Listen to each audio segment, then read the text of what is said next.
প্ৰতিজন অসমীয়াৰ কাৰণে এটা ভাল খবৰ আৰু প্ৰতিজন অসমীয়াৰ কাৰণে এটা গৌৰৱৰ খবৰ। যিটো সময়ত অসমীয়া ভাষা সংকটাপন্ন হৈছে বুলি বিভিন্নজনে মত পোষণ কৰি আহিছে, সেই সময়তে ভাৰত চৰকাৰে অসমীয়া ভাষাক ধ্ৰুপদী ভাষা হিচাপে স্বীকৃতি প্ৰদান কৰিছে।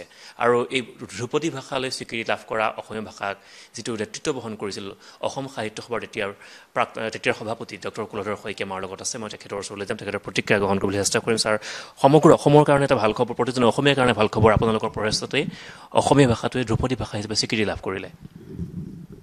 এইটো আমাৰ গোটেই অসমবাসী ৰাইজ, অসমীয়া ভাষা ভাষী যিবিলাক অনুৰাগী ব্যক্তি আছে, আটাইবিলাকৰ কাৰণে আজি এটা গৌৰৱময় দিন বুলি ক'ব পাৰি।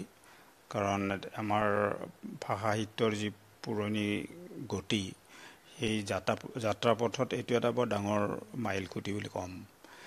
আৰু এইটো যোৱা 21 চনতে আমি আৰম্ভ কৰিছিলোঁ। মই সাহিত্য সভাপতি থাকোঁতে এখন উচ্চস্তৰীয় সমিতি কৰি পেলাই তেওঁলোকে গোটেই বিভিন্ন দিশ চাই পেলাই এটা অসমীয়া ভাষাৰ যিটো প্ৰাচীনতা, সেইটো তেওঁলোকে 391 পৃষ্ঠামানৰ এখন প্ৰতিবেদনৰ দ্বাৰা প্ৰস্তুত কৰি লৈছিলে। আৰু সেইখন আমি 2021 চনৰ 19 মাৰ্চত পঠাই দিছিলোঁ গভৰ্ণমেণ্ট বা ভাৰত চৰকাৰ আৰু সাহিত্য একাডেমীলৈ। তাৰপিছত সাহিত্য একাডেমীয়ে 23 চনৰ আগষ্ট মাহত আমাক সাহিত্য সভাক জনালে যে তেওঁলোকৰ যিখন আচলতে যিকোনো প্ৰতিবেদন যেতিয়া যাব গোটেই বিভিন্ন ভাষাৰ, সেই প্ৰতিবেদনবিলাক তাৰমানে এটা লেংগুৱেজ এক্সপাৰ্ট কমিটি আছে সৰ্বভাৰতীয় ভিত্তিত। তেওঁলোকে সেইবিলাক পুংখানুপুংখৰূপে আলোচনা কৰে আৰু তাত যদি কিবা অন্য আৰু কিবা থাকে দিশ, সেইবিলাকো তেওঁলোকে আমাৰ পৰা সুধিলে এনেকুৱা। গতিকে সেইখন সমিতিত তেওঁলোকে ক'লে যে এইখন সমিতিক আমি দিছিলোঁ 2023 চনতে জুন মাহৰ বৈঠকত। আৰু তেতিয়া তেওঁলোকে কৈছে যে আমি এইখনৰ PDF কপিও আমাক লাগিব, আৰু তাৰপিছত পিছৰ বৈঠকখনত আমি সেইবিলাক দাখিল কৰিম আকৌ সমিতিক। তেতিয়া আমি আকৌ PDF পঠোৱালোঁ।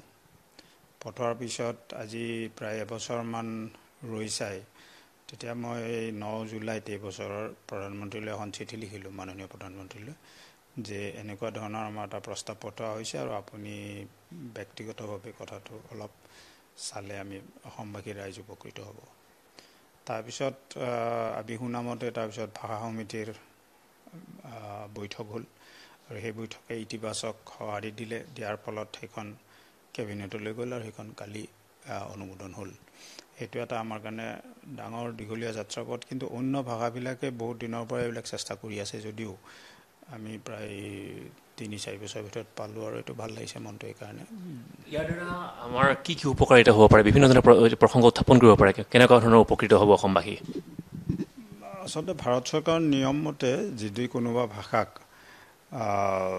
ধ্ৰুপদী স্বীকৃতি দিয়া হয়, তেওঁলোকে সেই ভাষাটোৰ নামত 2টা আন্তৰ্জাতিক বঁটা ঘোষণা কৰিব পাৰে। লগতে UGCৰ জৰিয়তে বিভিন্ন কেন্দ্ৰীয় বিশ্ববিদ্যালয়বিলাকত তেওঁলোকে প্ৰফেশ্যনেল চেয়াৰ বা য'ত গৱেষণা অধ্যয়ন কৰাৰ ব্যৱস্থা হয় তেনেকুৱা কৰিব পাৰে। আৰু এখন চেণ্টাৰ অফ এক্সিলেঞ্চ খুলিব পাৰে এখন ৰাজ্যত সেই ভাষাৰ উন্নয়নৰ কাৰণে।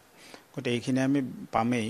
লগতে আৰু এটাই আমাক আটাইতকৈ ডাঙৰ কথা হ'ল যে আমি ইয়াৰ দ্বাৰা অন্ততঃ অসমীয়া ভাষাৰ স্বকীয়তা আৰু প্ৰাচীনতা আমি যদিও আমাৰ বিজ্ঞ লোকসকলে কৈ আছিলে, তথাপি এতিয়া সৰ্বভাৰতীয় প্ৰেক্ষাপটত আমি স্বীকৃতি পাইছোঁ।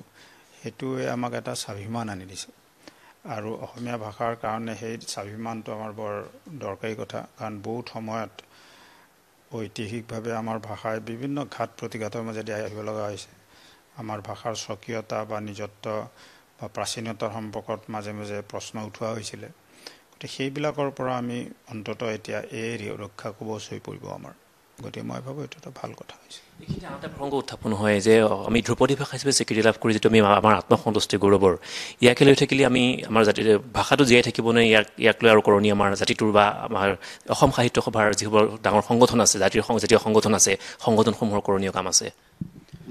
ভাষা এটা বাচি থাকে বা জীয়াই থাকে বা আগলৈ গৈ থাকে যেতিয়া সেই ভাষিক গোষ্ঠীটোৱে নিজৰ ভাষাত কথা পাতে, পঢ়া শুনা কৰে বা অধ্যয়ন কৰে আৰু বিভিন্ন সাহিত্য সম্ভাৰৰ যোগান ধৰে।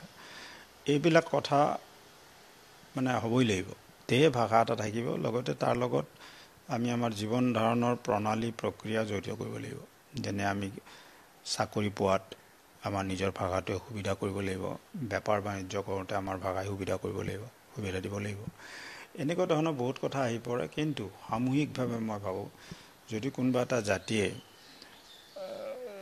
নিজৰ ভাষাটোক লৈ স্বাভিমানী হয় নিজৰ ভাষাটোক লৈ গৌৰৱ কৰিব পাৰে সেই ভাষা আগলৈ যোৱাত কোনো বাধা দিব নোৱাৰে যিকোনো খবৰৰ বাবে যোগাযোগ কৰক 7099017330 অথবা 7099017390 নম্বৰত